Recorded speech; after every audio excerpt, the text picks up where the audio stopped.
함께 사도신경으로 신앙 고백하면서 5월 12일 새벽 기도회를 하나님 앞에 올려드리겠습니다.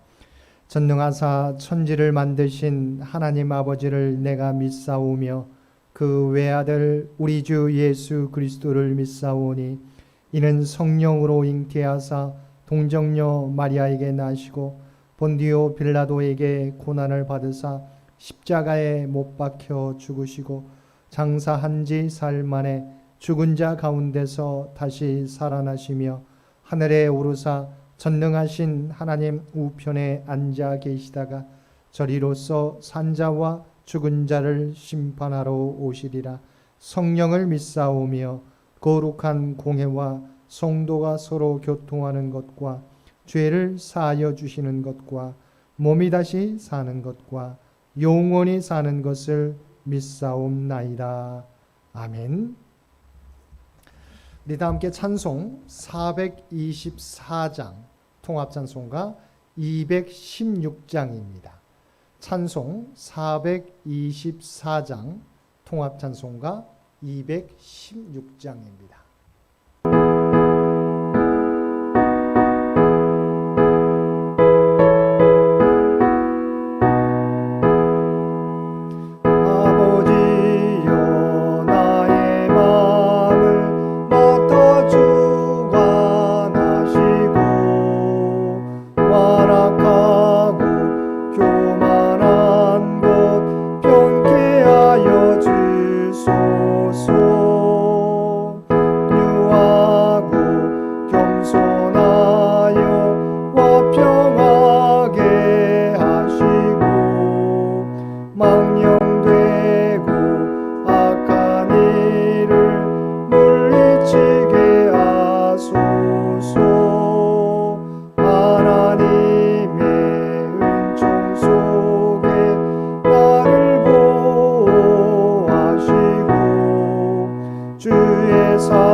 오늘 우리에게 주신 하나님의 말씀 고린도전서 6장 1절에서 11절까지 말씀입니다.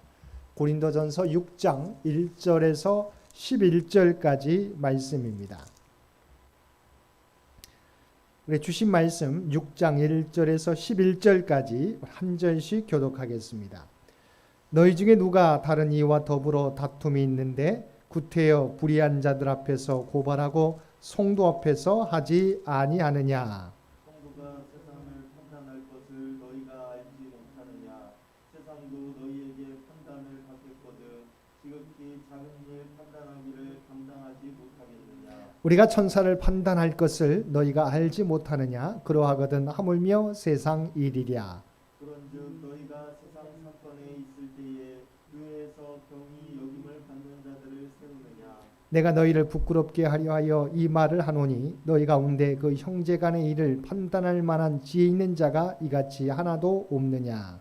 형제가 형제와 더불어 고발할 뿐더러 믿지 아니하는 자들 앞에서 하느냐. 너희가 피차 고발함으로 너희 가운데 이미 뚜렷한 허물이 있나니 차라리 불의를 당하는 것이 낫지 아니하며 차라리 속는 것이 낫지 아니하냐. 너희는 불의를 행하고 속이는구나. 그는 너희 형제로다. 불의한 자가 하나님 나라를 유업으로 받지 못할 줄을 알지 못하느냐. 미혹을 받지 말라. 음행하는 자나 우상 숭배하는 자나 간음하는 자나 탐색하는 자나 남색하는 자나 도적이 탐욕을 부리는 자나 술 취하는 자나 모욕을 하는 자나 속여 빼앗는 자들은 하나님의 나라를 유업으로 받지 못하리라. 함께 읽겠습니다. 너희 중에 이와 같은 자들이 있더니 주 예수 그리스도의 이름과 우리 하나님의 성령 안에서 씻음과 거룩함과 의롭다 하심을 받았느니라. 아멘.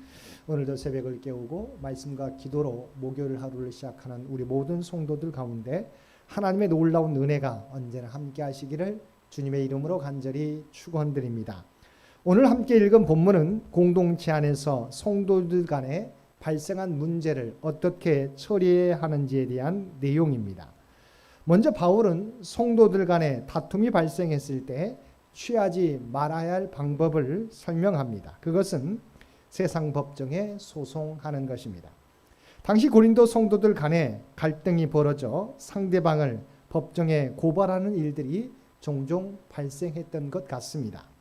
그런데 이러한 고린도 교회의 행위는 부끄러운 일이었습니다. 왜냐하면 이 일은 세상 법정의 판결에 따라 성도끼리 서로 상처를 주고 서로 보복하는 결과를 초래하여서 결국 성도들의 연합 공동체인 교회 전체에 악영향을 끼치게 되기 때문입니다.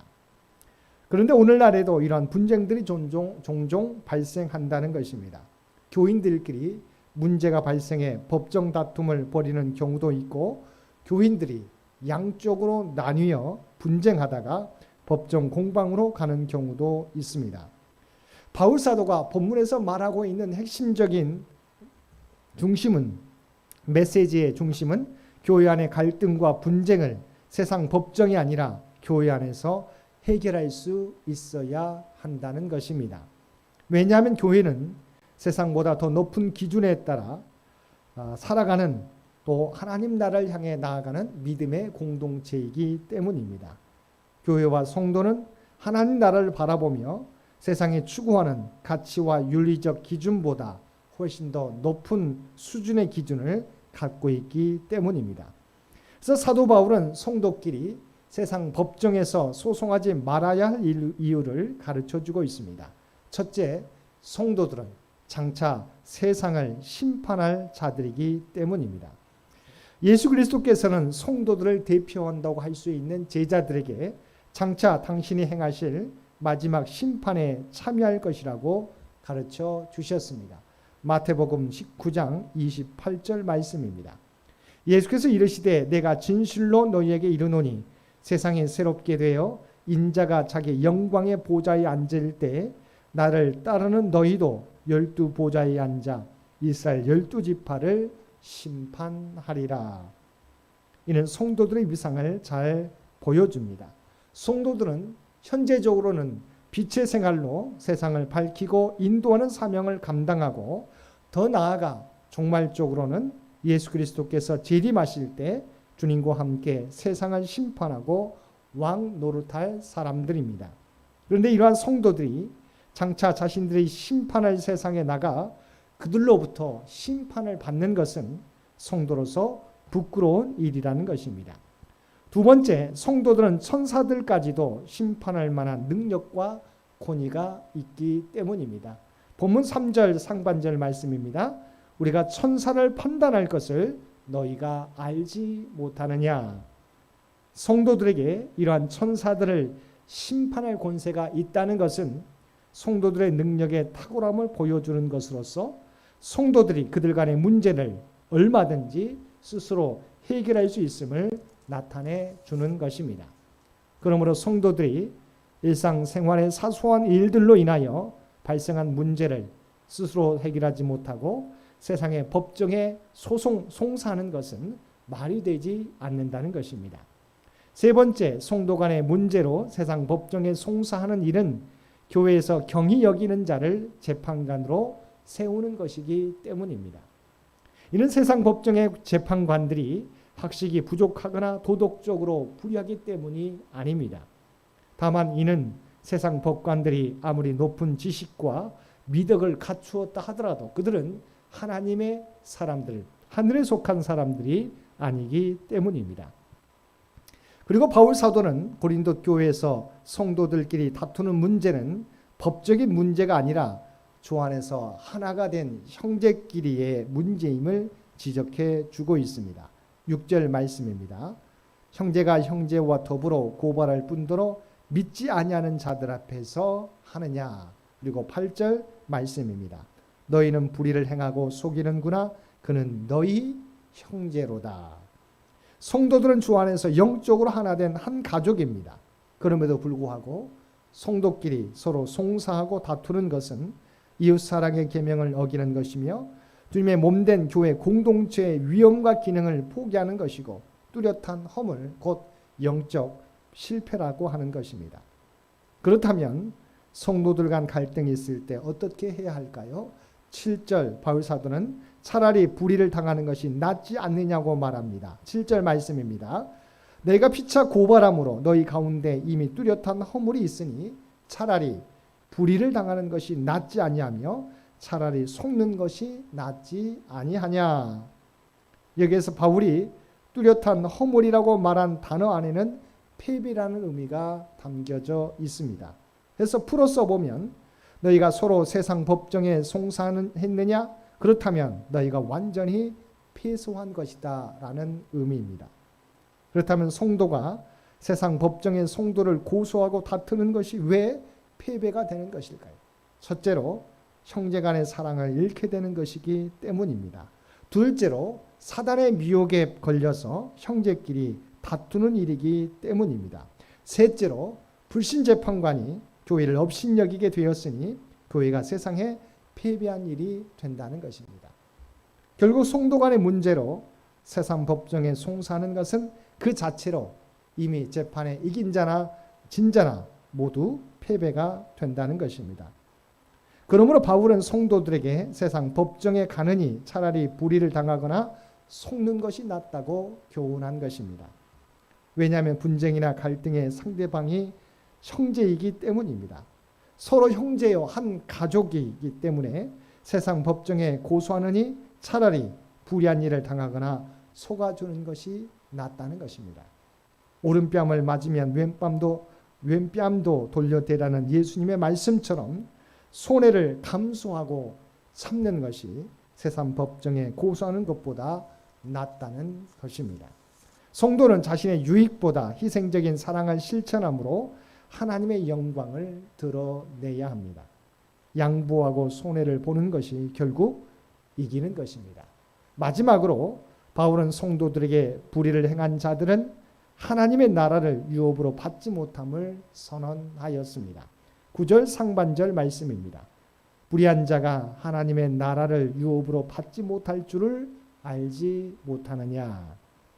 다른 사람에게 불의를 행해도 하나님의 나라를 유업으로 받지 못하는데 하물며 형제에게 불의를 행한 자가 어떻게 하나님의 나라를 유업으로 받을 수 있느냐 하는 것입니다.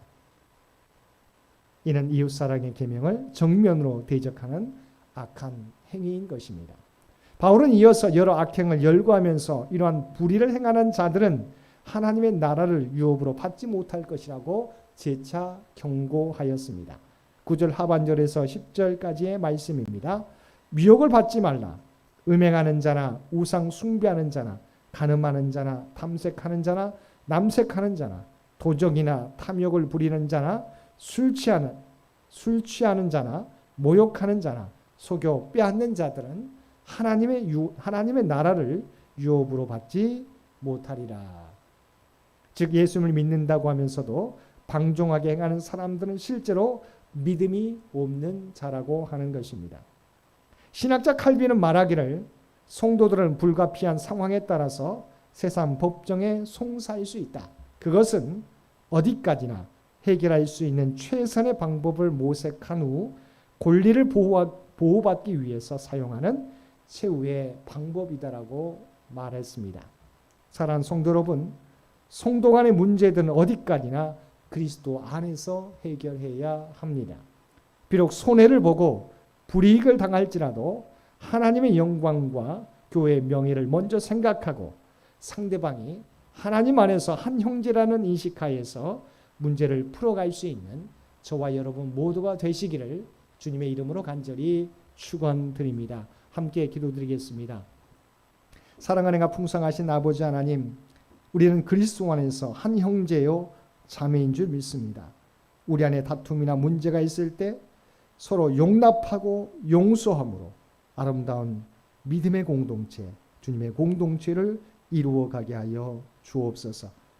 아브라함이 화목한 관계를 위하여 조카 롯에게 양보했던 것처럼, 요셉이 자신을 노예로 팔았던 형제들을 용서했던 것처럼 주님께서 십자가상에서 주님을 때리고 조롱하고 죽이려는 자들에게도 아버지여 저들을 용서해 달라고 기도했던 것처럼 우리에게 주님의 마음으로 용서함으로 화목의 공동체를 만들어가는 우리 모두가 되게 하여 주옵소서.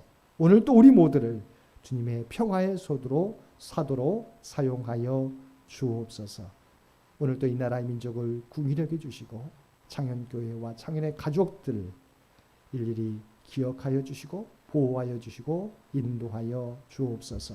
이제는 우리 주 예수 그리스도의 은혜와 아버지 하나님의 극진하신 사랑하심과 성령님의 세상 끝날까지 우리와 함께하시며 동행하시며 인도하시는 놀라운 교통의 역사가 오늘도 오직 주님의 사랑 안에서 서로 용서함으로 아름다운 믿음의 공동체를 만들어가겠노라고 결단하며 세상 가운데 나아가는 사랑하는 주의 백성들과 그의 가정과 산업의 터전 위에 이제로부터 영원토록 함께해 주시기를 우리 주 예수님의 이름으로 간절히 축원하옵나이다. 아멘. 여러분 기도하실 때 오늘 주신 말씀을 위해서 이 나라 이 민족을 위해서 창현재단을 위해서 창현의 가족들을 위해서 기도해 주시고 각자의 기도 제목 가지고 하나님 앞에 더욱더 가까이 나아가시기를 바랍니다.